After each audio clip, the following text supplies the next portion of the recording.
መላልሰው በጠየቁት ጊዜ ግን ቀና ብሎ ከናንተ ኃጢአት የሌለበት አስቀድሞ በድንጋይ ይውገራት አላቸው። ደግሞ ጎንበስ ብሎ በጣቱ በምድር ላይ ጻፈ። እነርሱም ይህንን ሲሰሙ ሕሊናቸው ወቀሳቸውና ከሽማግሌዎች ጀምረው እስከ ኋለኞች አንድ እያሉ ወጡ። ኢየሱስን ብቻውን ቀረ። ሴቲቱም በመካከል ቆማ ነበረች። ኢየሱስም ቀና ብሎ ከሴቲቱ በቀር ማንንም ባላየ ጊዜ አንቺ ሴት እነዚህ ከሳሾችሽ ወዴት አሉ? የፈረደብሽ የለምን? አላት። እርሷም ጌታ ሆይ አንድስ እንኳን አለች። ኢየሱስም እኔም አልፈርድብሽም፣ ሂጂ፣ ከአሁንም ጀምሮ ደግመሽ ኃጢአትን አትስሪ አላት። ቁጥር 12 ደግሞም ኢየሱስ እኔ የዓለም ብርሃን ነኝ፣ የሚከተለኝ የሕይወት ብርሃን ይሆንለታል እንጂ በጨለማ አይመላለስም ብሎ ተናገራቸው ይላል። ክብር ለቃሉ አምላክ ለእግዚአብሔር ይሁን። ጌታ ይባረክ። ደስ የሚል ፈራጅ አለ። እግዚአብሔር ጻድቅ ፈራጅ ነው። አጠገባቸው ያለውን ሰው ኢየሱስ ይፈርድልሃል በሉ እስኪ። እግዚአብሔር ሰው እንደሚያይ አይበሉ እስኪ። እግዚአብሔር ሰው እንደሚሰማ አይሰማም በሉ እስኪ። በጽድቅ ይፈርዳል በሉ እስኪ። አዎ እግዚአብሔር በዚህ ቦታ ላይ ኃጢአት ስለሌለባት አይደለም ከፍርድ ያመለጠችው። እውነት ነው ጉዳዩ፣ እውነትነቱ እንዳለ ሆኖ ግን እውነትን ይዞ እስኪ ጌታ ያልፈረደባችሁ ኢየሱስ ምሕረት ያደረገላችሁ ኃጢአት እያለን በደል እያለን ነገር ግን እንደ ድካማችን ያልፈረደ የምሕረት ቀን ያመጣልን ጌታ ደግመን በዛ ቦታ እንዳንገኝ ብርሃን የሆነልን ጌታ እስኪ በዚህ ቃል መሰረት ለጌታ ክብር ስጡ ባካችሁ። በእሱ ብቻ አይደለም በእውነት በእኛም ላይ የሚፈረድብን ነገር ነበረ፣ አልፈረደብንም። ቀሪ ዘመናችንን የህይወት አድርጎብናል። ጌታ የተባረከ ይሁን። ይህ ቃል ዛሬም ከምንካፈል ቃል ጋር አብሮ የሚሄድ ነው። አብረን እግዚአብሔርን ቃል እንካፈላለን። ባለፈው ሐሙስ ምሽት የተጀመረ እግዚአብሔር ሐሳብ አለ። በእሱ ሐሳብ ላይ ነው አብረን የምንቀጥለው። ኢየሱስን ማገልገል የሚል ነው ማለት ኢየሱስን በሁለንተና ማገልገል የሚል ርዕስ ላይ እግዚአብሔርን ቃል አብረን እንካፈላለን። ክብር ለኢየሱስ ይሁን። አጠገባችሁ ያለውን ሰው እያያችሁ ለሁለት ጌቶች መገዛት አይቻልም ብላችሁ ንገሩ እስኪ። ከዚህ በፊት ማንኛውም ሰው ለሌላ አገልጋይ ነበር አይደለ? ከዚህ በፊት እኛ የሰይጣን አገልጋዮች ነበር። እኛ የዚህ ዓለም ሰዎች ነበር። በቃ ከሁለት ነገር ውጪ አይደለንም፣ ወይ ለእግዚአብሔር ወይ ለሰይጣን። በቀጥታም በተዘዋዋሪ የሰይጣን ልጆች ነበር፣ የጨለማ ልጆች ነበር። ከአዳም ኃጢአት ውድቀት የተነሳ እኛ በአዳም ምክንያት ኃጢአተኞችና በኃጢአት ላይ የሚገዛ ደግሞ የዚህ ዓለም አምላክ ዲያብሎስ የሚባል የሚገዛን ሰዎች ነበር። በቃ ማንም እኔ ሲጋራ አላጨስም፣ ጫት አልቀምም፣ አልዘመትኩም፣ ሌባም አይደለው፣ ቤተሰቤም ጥሩ ነው፣ ጨዋ ነው እና ጨዋ የሰይጣን ባለ ማለት። ስለዚህ አንድ ሰው ሱሰኛ መሆን አለመሆን ላይ የተመሰረተ አይደለም። በዋናነት ዝርያችን ከዘራችን የዲያብሎስ ዘር ወይም የኃጢአት ዝርያ ነበር። ተጨማሪ ደግሞ ተግባራችን ራሱ የተግባር እስረኞች፣ የኑሮ እስረኞች በስራችን በልጅነታችን በውልደት ያመጣነው እንዳለ ሆኖ ደግሞ የምናፈረው ፍሬ ያው ዛፍ ከፍሬ እንደምለ እግዚአብሔር ቃል። ምክንያቱም የተወለድነው ከኃጢአት ዝርያ ውስጥ ስለመጣን ደግሞ ተከትሎ ያገኘን ነገር አለ። ተግባራችን በዓይናችን በእጃችን አለ አይደለም። ስለዚህ አብሮ ያደገብን ነገር አለ። ኢየሱስ ክርስቶስ ሲመጣ ከዘር ግንድም ነፃ አውጥቶናል፣ ከተግባራችንም ነፃ አውጥቶናል። እስኪ ጮክ ብላችሁ አሜን በሉ ባካችሁ። ስለዚህ ከመንፈስ ባርነት ነፃ ወጥተናል፣ ከኃጢአትም ከተግባሪ ባርነት ነፃ ወጥተናል ማለት ነው። ስለዚህ ክብር ለኢየሱስ ይሁን። ሉቃስ ወንጌል ምዕራፍ 8 ላይ ከቁጥር 1 ላይ ያለውን ቃል አንብበን ነበርና የተነሰነው እሱ ቃል ደግመን አንብቤ ቶሎ ብለን እግዚአብሔር መንፈስ በረዳን አብረን እንካፈላለን። ከዚህም በኋላ ይላል ቁጥር 1 ከዚህም በኋላ ኢየሱስ እየሰበካል ከዚህም በኋላ እየሰበካና ስለ እግዚአብሔር መንግሥት የምስራች እየተናገረ በየከተማይቱ በየመንደሩ ያልፍ ነበር። ማን ነው የሚያልፈው? ኢየሱስ ማለት ነው። 12ቱም ከእርሱ ጋር ነበሩ። ክፉዎች መናፍስትና ከደዌም ተፈውሰው የነበሩ አንዳንድ ሴቶች እነርሱም 7 አጋንንት የወጡላት መግደላዊት የምትባል ማርያም፣ የሄሮድስ አዛዥ የኩሳ ሚስት ዮሐና፣ ሶስና፣ ብዙዎች ሌሎችም ሆነው በገንዘባቸው ያገለግሉት ነበር ይላል። በዚህ ውስጥ ኢየሱስ በማገልገል በመስበክ እንደነበር ከመጀመሪያ ያሳይና 12 የሚባሉ ደቀ መዛሙርቶች የበጉ ሐዋርያት አሉ። ከዛ ቀጥሎ ግን ተፈውሶ የነበሩ እንደነ መግደላ ማርያም የሚባሉ እነ ኩዛ ሚስት ዮሐናም የሚባሉ እነ ሶስና የሚባሉና ሌሎች ብዙዎችም ሆነው የሚል ቃል አለ። ስለዚህ ቁጥራቸው ይህን የማይባሉ ሴቶችም ሌሎች ወንዶችም ሊኖሩ ይችላሉ። በአጭር ቃል ግን ኢየሱስ ክርስቶስ ወደየከተሞች ሁሉ እየገባ በመንደሮች ሁሉ እያለፈ፣ ስለዚህ አሁን እዚህ ቸርች ስትመጡ አንዳንዶቻችሁ ከውማ ሎኬሽን፣ አንዳንዶቻችሁ ከዙዲ፣ አንዳንዶቻችሁ ከማዘርቤል፣ አንዳንዶቻችሁ ከዚህ ከተማ፣ አንዳንዶቻችሁ ከምሽምቤል እና ዙሪያ ካለበት መንደር መጥታችኋል። ልክ እንደዚህ የሚባሉ መንደሮች ነበሩ። ቤተፉጌ፣ ቢታንያ፣ ገሊላ፣ ኢየሩሳሌም እየተባሉ የሚባሉ መንደሮችን ኢየሱስ ይጓዝ ነበር። እየተጓዘ ግን ምንድነው መልእክቱ ከተባለ ይሰብክ ነበር። የስብከቱ ዓላማ ምንድነው? የምስራች ነው። ለማን የምስራች? በጣም የሚገርመው ትንቢተ ኢሳይያስ ምዕራፍ 61 ላይ የሚናገረው ቃል ማለት ነው። ለድሆች የምስራችን ይሰብክ ዘንድ የሚል ቃል።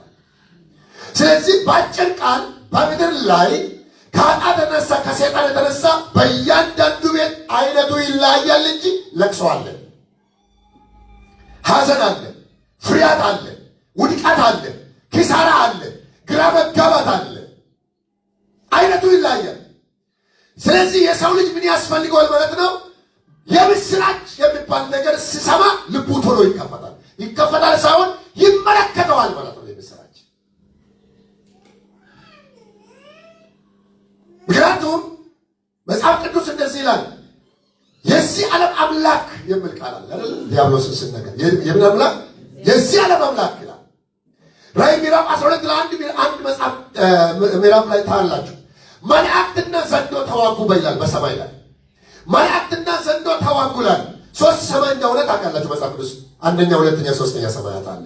አንደኛ ሰማይ የሚባለው የእግዚአብሔር ዙፋን ያለበት ይሰማችሁ ነው። ቀደም ብላችሁ ስሙ። እኔ ደግሞ የእረኝነት መንፈስ ስላለብኝ ሰው በደም አይ ነው ማለት እንደዚህ ሰልክ ያላቀ እንደዚህ ነው የሚሰማው። ገብቶቻው አይደለ? የሰውን ፊት እያየው ነው የሚሰማው። ለምንድን ነው? ይሄ አንዱ የስብከት ትክክለኛ ነገር ነው። ሌላኛ ደግሞ እግዚአብሔር ቃል እንደምናገር በጎቹና እረኞቹ ይራራቃሉ አይራራቁም። እግዚአብሔር ራሱ ቃሉ ላይ ሲናገር ፊት ለፊት ልብ ለልብ ገጣጥሞ ነው የሚናገር። ጌታ ይባረክ። አጠገባችሁ ያለውን ሰው እንደዚህ በሉ፣ ዛሬ የሆነ ነገር ታገኛለህ ብላችሁ ነገር እስኪ አለ ከላይ የሆነ ምስራች ያገኛል በሉ እስኪ። እኔ እግዚአብሔር ምስራች ይፈልጋለሁ። አንድ ሰው እስኪ እጁን ዘርግቶ ሰላም በሉ ነጩዋለ በኢየሱስም ግራ በተጋባ ምድር ላይ ሐዘን በተሞላ ምድር ላይ ከላይ የሆነ ሰላም ያገኛቸዋል። ስለዚህ መጽሐፍ ቅዱስ እንደምታነቡ በአንድም በሌላ አቅጣጫ ብዙ ግራ መጋባቶች ስላሉ ጌታ ኢየሱስ በመጣ ጊዜ የመጀመሪያ አገልግሎቱ መንፈስ ቅዱስን ተሞልቶ በዲያብሎስ ግዛት ውስጥ የተቆጣጠረው እንዲያሻቸው የሚያደርጋቸው ሰዎች ላይ የምስራችን ነው የሰበከው። ይቻላል እንደ ምስራች ለእናንትና ሊቻል ይችላል የሚባል አይነት ሆኖ እያለ ጌታ ቤተ መቅደስ ላይ ሳይሆን ወደ የመንደሩ ገባ። ስለዚህ ወደ የመንደሩ ገብቶ ነው የምስራቸው ነው። በግልም ይላቸዋል፣ በጋራም ይነግራቸዋል። ስለዚህ እንደዚህ አይነት ስብከት ሲሰብክ አጋጣሚ ሳይሆን ዘላለማዊ ፕሮግራም ያላቸው ሰዎች አግኝተዋልና ቶሎ ብዬ ለማንሳት መግደላዊት ማርያም የምትባለውን ሴት መጽሐፍ ቅዱስ በሉቃስ ወንጌል ምዕራፍ 7 መጨረሻ አካባቢ የምታገኟትም ሴት እራሷ ነች። በከተማዋ በኃጢአት የምትታወቅ ሴት እንደነበረች ስምዖን በሚባል ፈሪሳዊ ቤት ኢየሱስ ክርስቶስ የምሳ ግብዣ በቀረበ ጊዜ በከተማ ውስጥ የነበረች ሽቱ ገዝታ ከኋላ በኩል መጣ በእግሩ ስር ቁጭ ብላ እንባዋን እያፈሰሰች እግሩን አራስርሳ በፀጉሯ እያበሰች በሽቱ እየቀበች እየሳመችው ደጋገመችው።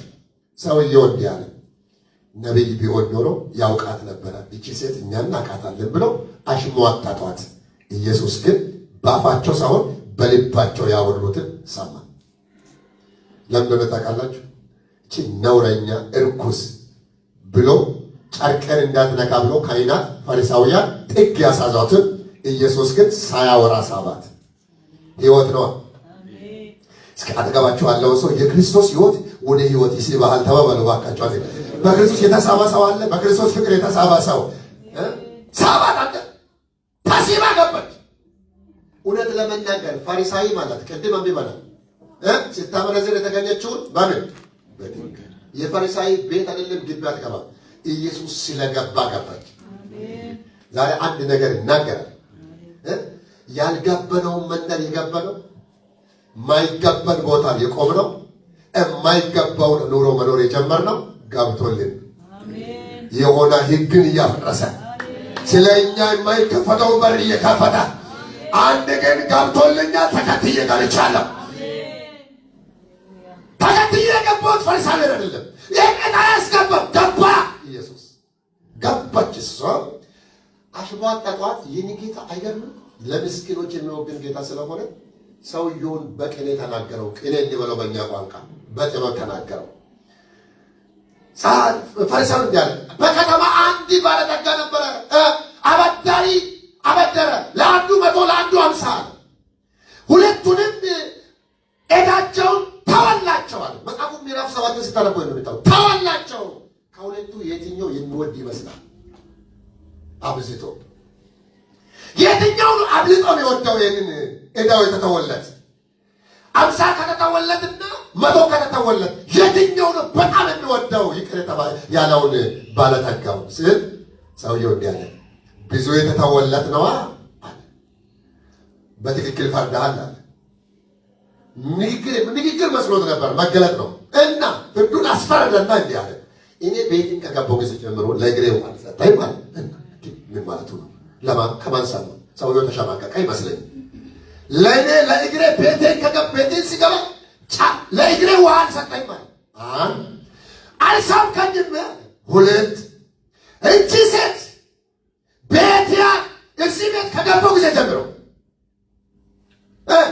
እግሬ ላይ እንባዋን ታፈሳለች፣ በፀጉሯ ታብሳለች፣ በአፏ ትስማለች፣ በሽቱ ትቀባለች። ከዛ ምንም ብል ይሻላል? ቅድም በልቡ ያለው መገለጥ አመጣ። ብዙ ወዳለችና ብዙ የነበረባት ኃጢአቷ ተሰርዮላታል። ብዙ የሚወድ ብዙ ይሰረይለታል፣ ወይም ደግሞ ብዙ የነበረው ኃጢአቱ ይሰረይለታል። ጥቂት የሚወድ እንደሱ ነው አለና ነገራና ከዛ ቅድሞ ጴጥሮስዬ ማለት እነ ሲሞን እንዲያሉ ደግሞ ኃጢአትን ይቅር የሚል ማን ነው? ሳያውቁ ነው የጋበዙት። እሷ ግን ልቧ ተነክቶ ነው የተከተለችው። አንዳንዱ በወንበር አቅጣጫ እግዚአብሔር ሃይማኖተኛ ለመምሰል ይፈልጋል። ጌታ የወንበር ችግር የለበትም፣ የዙፋን ችግር የለበትም፣ የአንቱታ ችግር የለበትም። አንድ ሰው ፈልጎ ነው ወደኛ መንደር ይመጣ። መልእክት አለኝ ዛሬ ለሆነ ሰው ታገለግል ዘንድ መጥቶልሃል።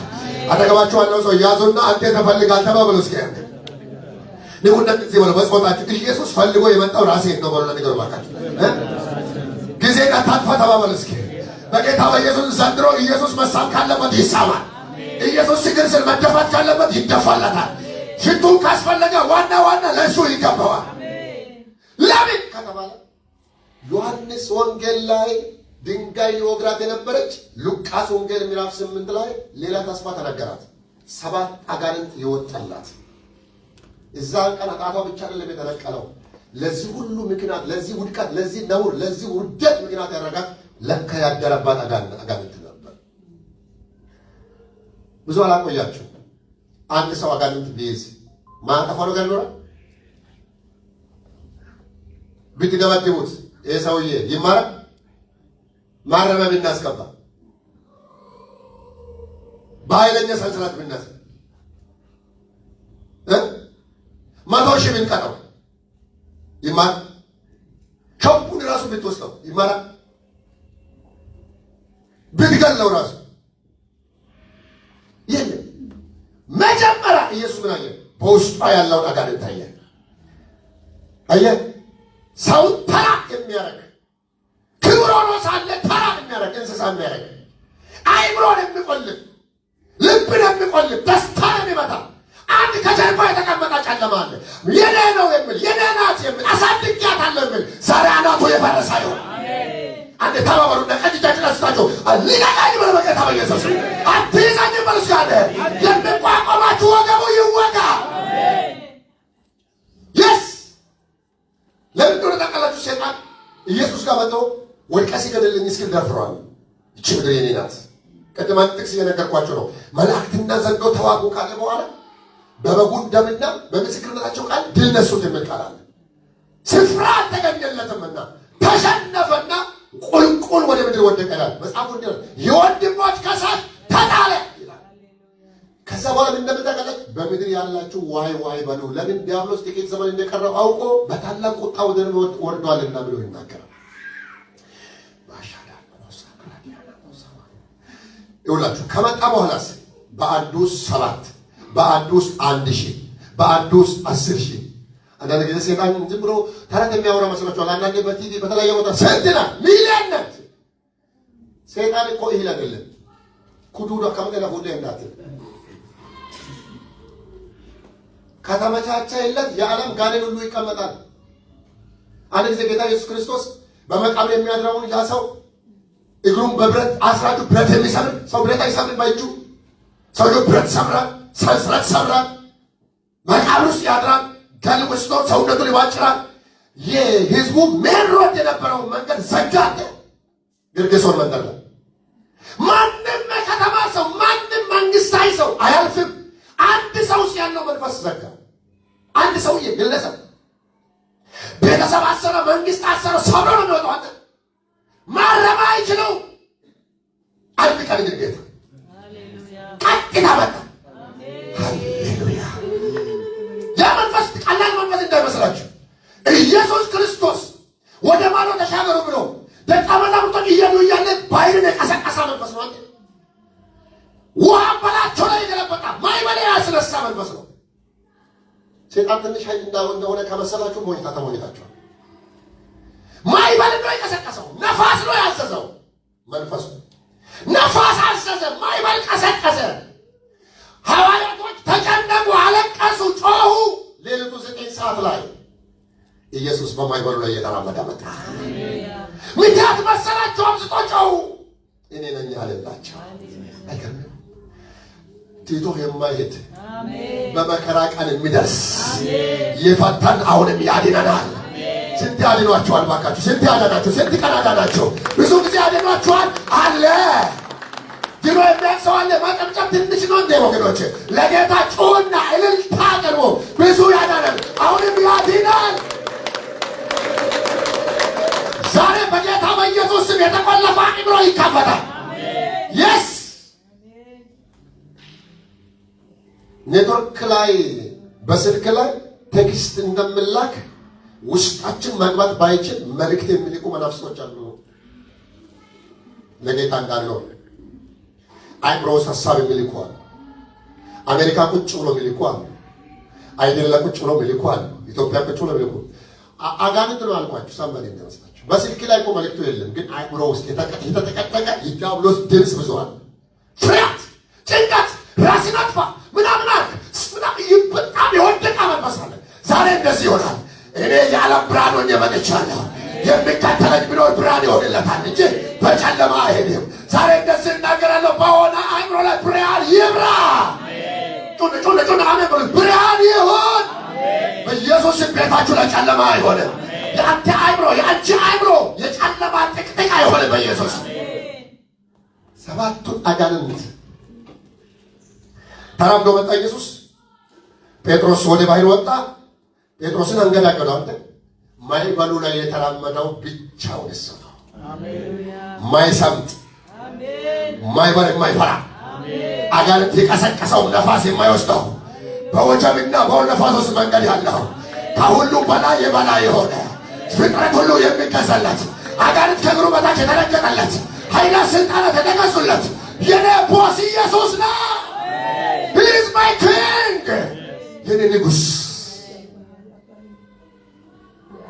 የትኛውም ኃይል የሆነ ነገር ጋር ይቆማል። ኢየሱስ ግን እየተራመደ መጣ። ጴጥሮስን አስሞከረው፣ ቻሌንጁን አልቻለም። ሊገባ ሲሆን አዳነውና አስገባና እንግዲህ አንተን እያስገባው እያስወጣው ከምኖር ብሎ ይዞ ተሻገረ። ማለዳ ሲሻገሩ ቀጥታ የተገናኙት ከዚህ መቃብር መንፈስ ውስጥ ካለው መንፈስ ጋር ነው። ከዛ ድንጋይ አንስቶ ሌላው ሲለው ኢየሱስ ነው። ከዛ ካንተ ጋር ምን አለኝ አለ። ደስ አይልም? ለዘመናት የብዙ ሰዎች መንገድ ላይ የቆመ ዘንድሮ ይሰግድላችኋል። እኔ መልእክት ነው ማስተላለፈው በጌታ በኢየሱስ ስም።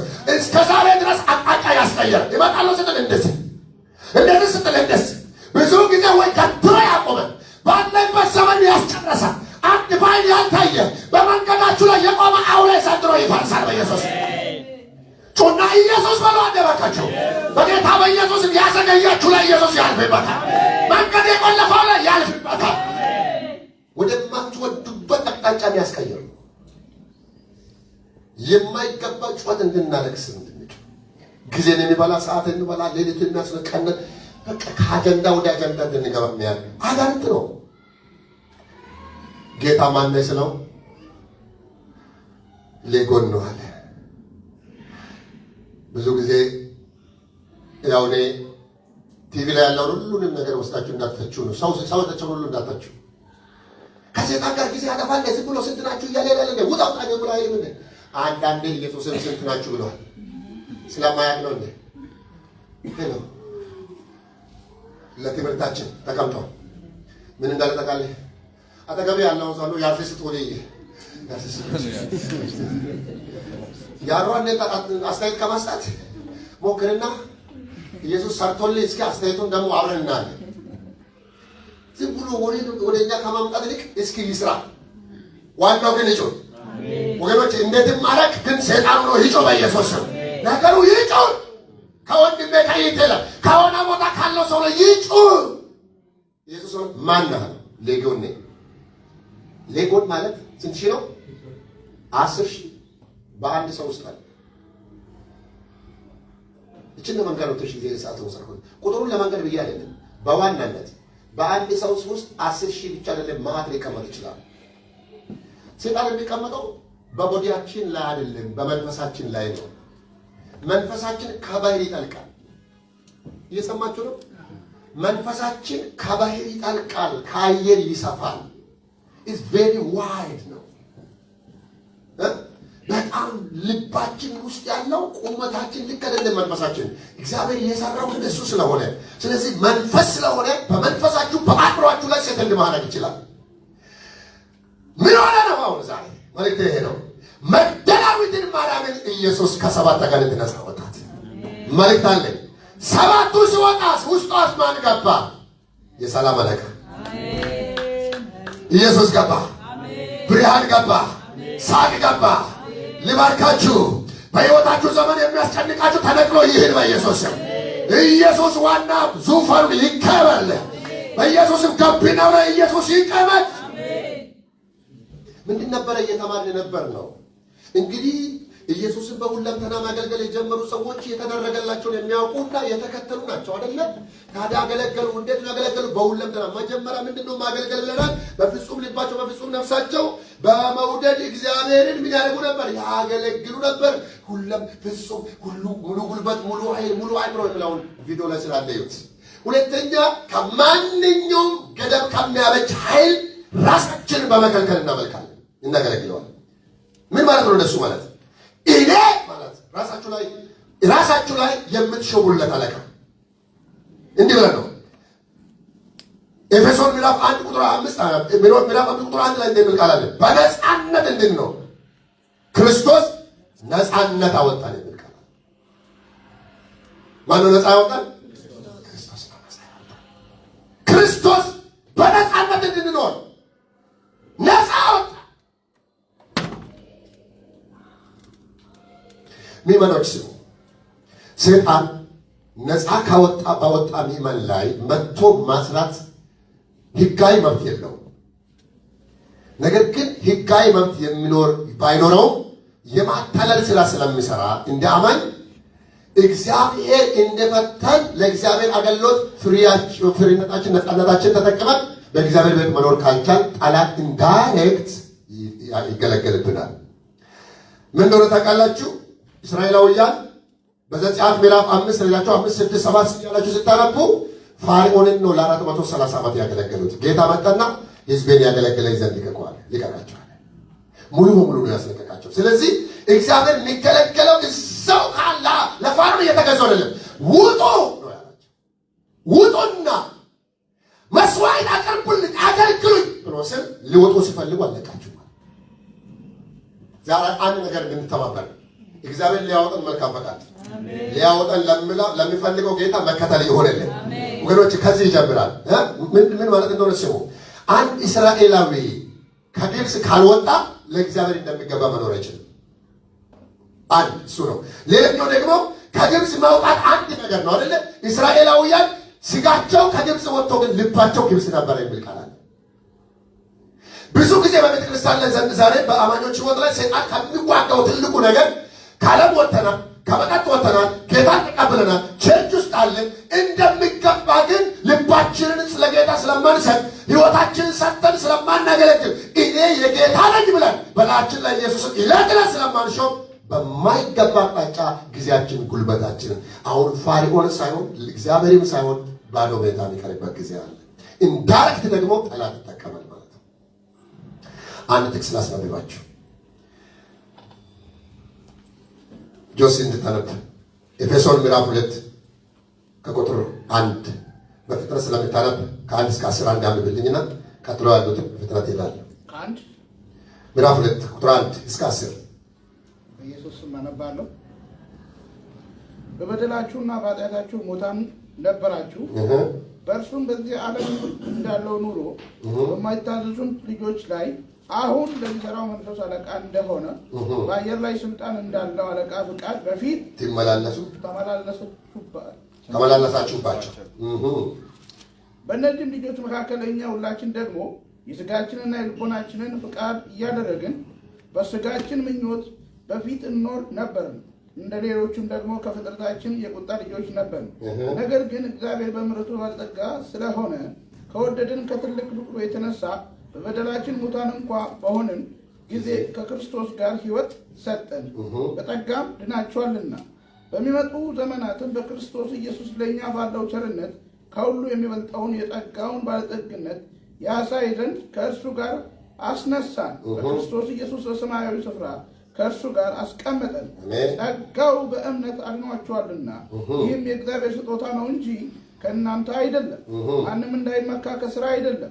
እኛ ፍጥረቱ ነንና እንድንመላለስበት ዘንድ እግዚአብሔር አስቀድሞ ያዘጋጀውን መልካሙን ሥራ ለማድረግ በክርስቶስ ኢየሱስ ተፈጠነ። እግዚአብሔር ይባርክ። ዲዮስ ቴንክ ዩ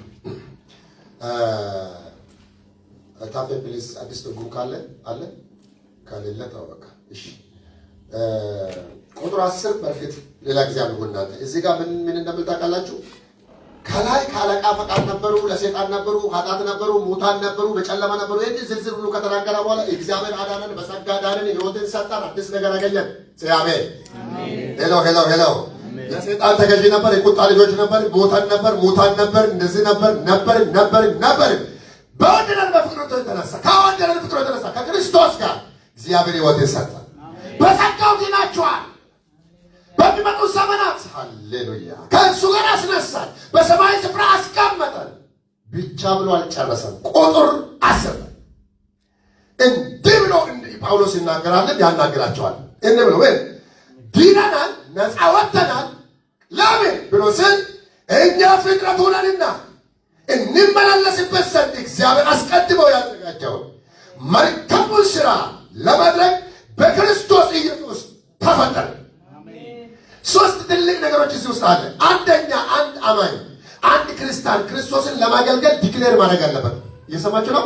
ማወጅ ያለበት ወጣቶች፣ እህቶች፣ ወንድሞች በዚህ ወጣ ያላችሁ ቅዱሳን ሁላችንም በሕይወት ላይ ማወጅ ያለብህ አንድ ነገር ነው። ነፃ ነኝ። አሜን። አሜን። በክርስቶስ ኢየሱስ አዲስ ሕይወት አለኝ። ከጨለማ ወጥቻለሁ። ሙታን ነበር። የትላንትና ታሪኬ በዛሬ ሕይወቴ ላይ አይሰራብኝም። ድኛለሁ። መዳኔ ደግሞ በበቅነት ተፈጽሟል። ለምን እንዲህ ብሏል ጳውሎስ? በራሳችሁ አልዳናችሁም፣ ጸጋው ግን በእምነት አድኗችኋል። እስኪ በጸጋ የዳነ ሰው መዳኑ ላይ 100% እርግጠኛ ነው። ሁለት እጅ ነው የሚነሳው ለመዳኑ 100%። አሁን ቢሞት ሰማይ ነው የሚገባው፣ ገነት ነው የሚገባው የሚል ሰው ካለ አጨብጭቡ። በዚህ እጅ ለጌታ ክብር ይሁን። የወንድሞች ከሳሽ ዛሬ የፈረሰ ይሁን። አሜን። የዳና ሰው ምን ብሎ ይኖራል? እንዴት ነው መኖር ያለበት? ቁጥር 10 እንዴት ይላል? ሁለት ነገር። አንደኛ በህይወቱ ላይ የአገልግሎት ጅማሬ ይሄ ነው። እንዴት ነው መኖር ማለት ያለበት? እኔ ፍጥረቱ ላይ ምን ማለት ነው? አዲስ ፍጥረት። ሰይጣን በኢየሱስ ባንተ ላይ እግር ማስቀመጫ የለው። እስኪ እኔ የጌታ ነኝ በል። እኔ ፍጥረቱ ነኝ። አያችሁ ጳውሎስ ምን ባለው አለ? ፍጥረቱ ነኝ። ይሄ ነው መንፈሳዊነት። ኢየሱስን ማገልገል ከዳነ በኋላ ከአንድ አማኝ ምን ይጠበቃል? ፍጥረቱ ሆኛለሁ። ምን ነው ፍጥረት? አዲስ።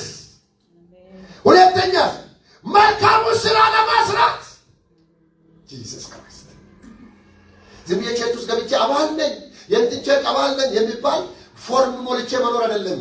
በሕይወቴ ዘመን ሰርቼ ማላውቀውን መልካም ስራ ሰይጣን አይኑ እያየ በዚህ በተበላሸ ዓለም ላይ የእግዚአብሔር መልካም ስራ በእኛ ላይ ይፈጸማል።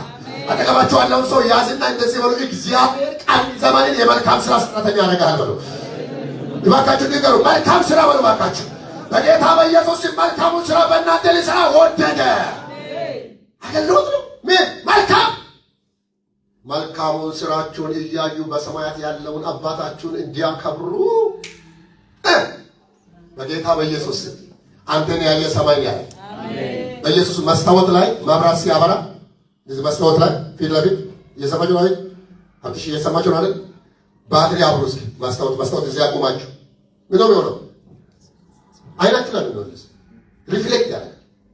አንጸባርቆ እንትን ያደርጋል። ፀሐይ ፊት ለፊት አንጸባርቆ መስታወት ላይ እኛ መንጸባረቂያ ነን። አሜን። የመልካም ስራ መንጸባረቂያ ነን። ከላይ የሚመጣ ግሎሪ አለ መጥቶ ሪፍሌክት የሚያደርገው ባንቺ ላይ ነው። ከዛስ እኛ ዙሪያ ያለ ጨለማ ሁሉ በኔ ላይ የወደቀውን ብርሃን ያገኛል። እስከተገቢ ያለውን ሰው ክብሩን ታንጸባርቃለህ ተባባሉ። ባካችሁ ያዙና እንደዚህ በሉ፣ የክብሩ መንጸባረቂያ ነው በሉ ባካችሁ። እንደዚህ እናገራለሁ። መልካም ነገር በሰፈር ላይ ይታወቃል። መልካሙን ስራ ይቻላል። እንደ መልካሙን ስራ ሳውዝ አፍሪካ ይቻላል። እንደ በሎኬሽን ላይ ይቻላል። የቢዝነስ ማን የስ ከኛ አይደለማ የሱ መልካምነት ባይኔ ይገለጣል። አሜን። አንድ አማኝ ማገልገል ያለበት ትላንትና 7 ቀናት በሞላ ሰዓት ኪሰን ክፉን ስራ ከክፉ ውጪ ጭንቅላቱ ሌላ ነገር አያስብም። ምላሷ ክፉ፣ አንደበቷ ክፉ፣ የማየችው ክፉ። ማርያም መንፈስ ከወጣባት በኋላ ስልክ ቢደውሉላት ምን ብላ ሀሎ ምትል መሰለኝ? ሀሎ ደህና ነሽ? እንዴት ነው ህይወት? እንዴት ነው? ክብር ለመድኃኒዓለም ይሁን። እንዴት ነው? በጣም በሚገርም አዳር ሰማይ የተከፈተ እንቅልፍ ሀቲ ታሳዮ አስዋጉሬ መገን መንጮ ከሳዮ እኔ በጣም ደስ ይለኛል። በኢየሱስ ቡላ መንፈስ ተመታኝ። ሄዷል። አንደኛቸው አራግፋችሁ ሄዷል ብሎ ባካችሁ። ከዛሬ በኋላ የመልካም መንፈስ ጋር ተገናኝታችኋል። ኢየሱስ መልካም መንፈስ ሽንፈት አናወራ ድል የሚሸተን ህዝብ ነው። ፍጥረት ሆነን ጌታ ከአጋንንት ቁጥጥር ነፃ አውጥቶኛል። አሁን የሞት ልጅ አይደለሁ። አሁን እግዚአብሔር የሚፈርድብኝ ሰው አይደለሁ፣ የሚገለገልብኝ ሰው ነኝ። ግን አማኝ ሰው ካላወራ፣ ህይወቱ ላይ ሽንፈት ካወራ፣ ያልተሰጣውን ህይወት መኖር ከጀመረ እኔ ድሮም እንደዚህ ነኝ ካለ ጠላት ይወዳል። ቅድም ያልኳችሁ ምስኮሎች በሙሉ በእኛ ውስጥ ያድጋሉ። ግን እንደሰው አይደለም። እኔ ፍጥረቱ ነኝ። እስኪ እጃችሁ ዘርግታችሁ እኔ የእግዚአብሔር ፍጥረት ነኝ በሉ እስኪ። ለጌታ ክብር ተፈጥሬያለሁ በሉ እስኪ። መልካም ስራ አለ በሉ እስኪ። በጌታ በኢየሱስ ስም እንደዚህ የሚል አዋጅ አውጃለሁ። ከዛሬ ጀምሮ መልካም ነገር ህይወታችሁ ላይ ይብዛ በኢየሱስ። አገልግሎት ነው። እናንተን ያየ ጌታ ካከበረ አገልግሎት ነው። ቢዝነሳችሁን ያየ ጌታ ካከበረ አገልግሎት ነው።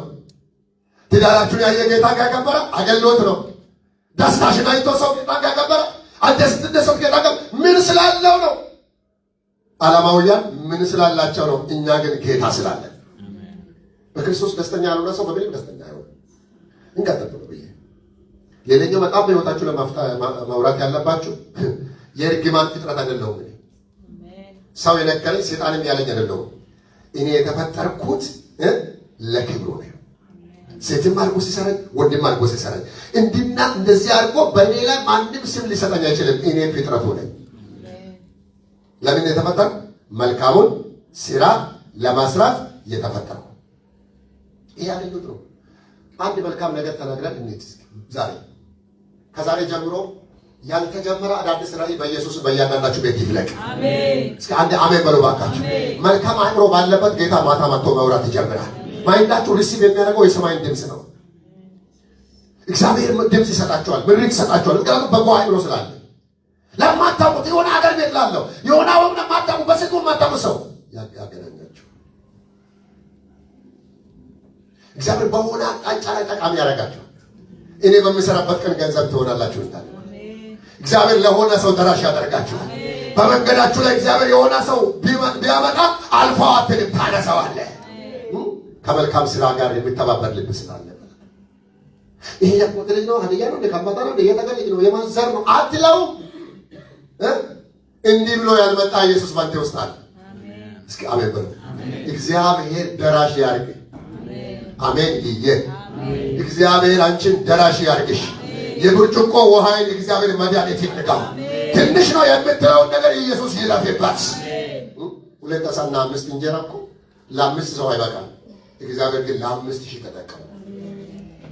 ትልቅ ነገር የለኝም አትበል። ገና ተቀጣሪ ነኝ፣ ገና አንድ ሾፕም የለኝም፣ ቅርብ ጊዜ ነው የመጣሁት። እሱ ማያቅ የጠየቀ ጌታ። መልካም ልብ ይፈለጋል። እግዚአብሔር የኪሳችሁን ብዛት ሳይሆን የልባችሁን ስፋት አይቷል። አጠገብ ያለውን ሰው ሰፊ ልብ እንጂ ሰፊ ብር አያስፈልግም ብሎ ባካችኋል። በጌታ በኢየሱስ ክርስቶስ ስም ለሰይጣን ሊባርካችሁ። በኪንግዶም ቤተክርስቲያን ላይ የሰፋ ልቦና ይብዛ በኢየሱስ ስም። እንደዚህ ቦታ ላይ ሰማይ ይከፍታል በኢየሱስ ስም። እሱ ጋር ያለ ሙላት ብዛት። ዮሴፍ እኮ ከሁሉ አናሳ ነው፣ ከሁሉ ትንሽ ነው። ጤናማ አእምሮ ስላለው እግዚአብሔር አገርን የሚያበላውን እንጀራ ለእሱ ነው ያሳያል። ይባካችሁ በጌታ ፍቅር ልንገራችሁ፣ እግዚአብሔር የሰጣችሁ ነገር ካለ ክብሩ ይውሰድ።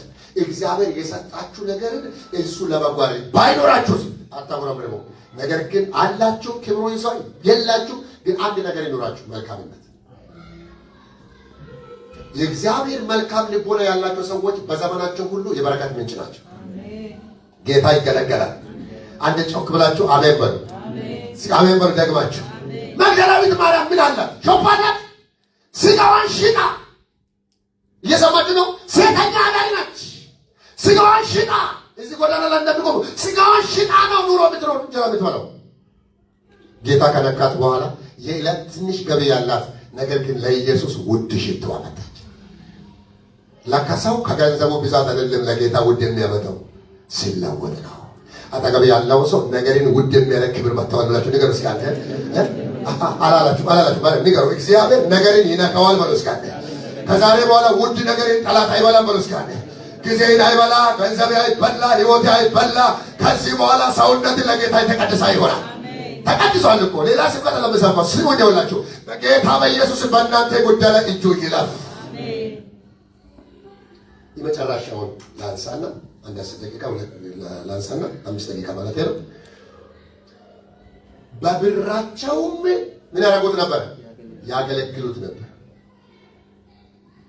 ዳንስ ሰው ቦታ መጨረሻው ነው 10 ሉቃስ ወንጌል ምዕራፍ 8:10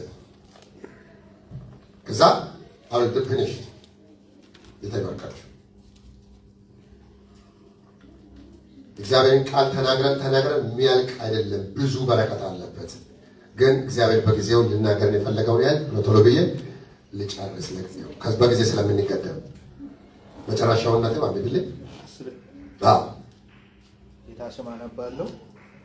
እርሱም እንዲህ አለ፣ ለእናንተ የእግዚአብሔርን መንግስት ምስጢር ማወቅ ሉቃስ ወንጌል ምዕራፍ 8 ከቁጥር 10 ስንት ነበር ያቆምነው ቅድም? ምዕራፍ 8 ቁጥር 8 ሶሪ ቁጥር 8 ነው። ቁጥር 8 ሳይሆን ቁጥር 3 ሶሪ ቁጥር 3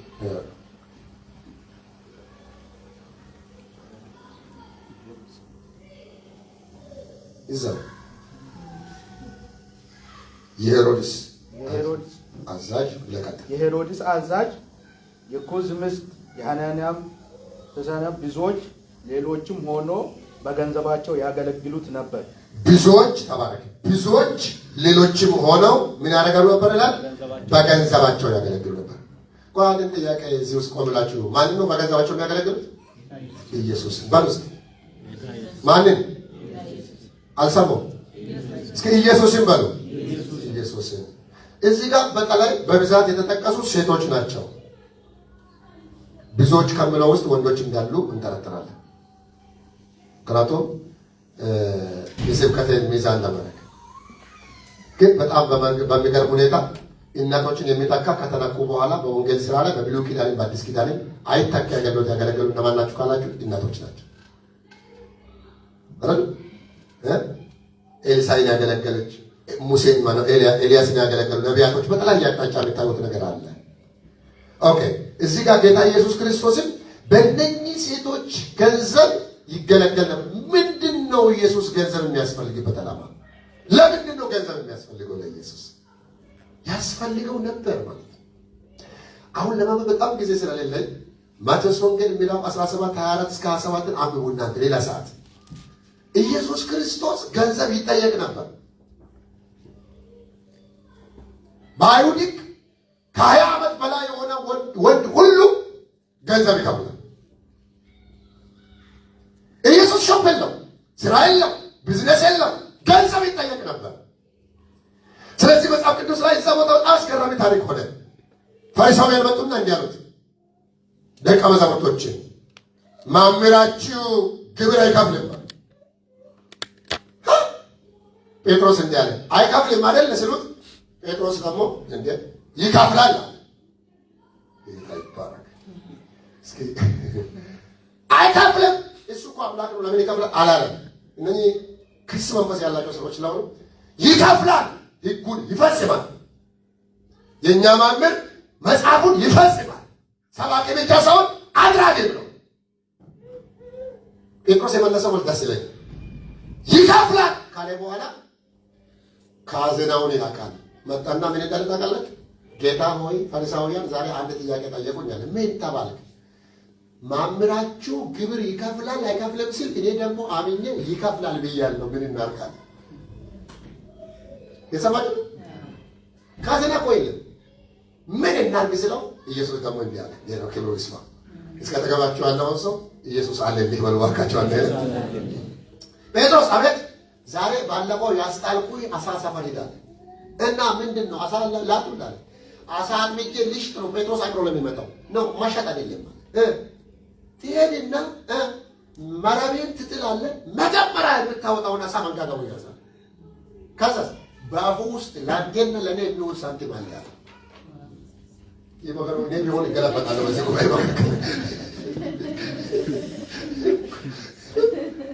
ጴጥሮስ የሚያውቀው አሳ ከያዛ በኋላ ይኸው በዘመኑ ሁሉ አሳ ይዟል። አንድም ጊዜ ሳንቲም አውጥቶ አያውቅም። ድሮ ሀገር ቤት ለመስቀል ጊዜ ላይ ብዙ ሰው ወርቅ ያገኛል አይደል? አጋጥሟችሁ ከሆነ እና አውጥቶ አያውቅም። እኔ ግን ከአሳዎች ውስጥ ዝም ብለህ አፋቸውን እየከፈትክ ሞክር አይደለም ያለው። ከአሳዎች ውስጥ ለዋና ከገቡ ሰዎች የወደቀውን ሳንቲም የወሰዳ ይኖር ይሆናል ብሎ ግምት አይደለም ያለው። ትጥላለህ መረቡ የያዘውን የመጀመሪያው ነሳ ለቀርገ እንደወጣ መንገጋው ትይዘዋለህ። አፉ ውስጥ ሳንቲም አለ። የተከሰሰው መምህራችሁ አይከፍልም ነው አይደል? አንተም ትከፍላለህ። እኔ ላንተም ለኔም የሚውል ካዝና ውሃ ውስጥ አለ። አሜን አሜን። እስኪ ለጌታ ዝም ብላችሁ ክብር ስጡ ባካችሁ። ሃሌሉያ ሊባርካችሁ። ዘንድሮ ያልተለመደ ነገር ውስጥ ትገባላችሁ በኢየሱስ ክርስቶስ።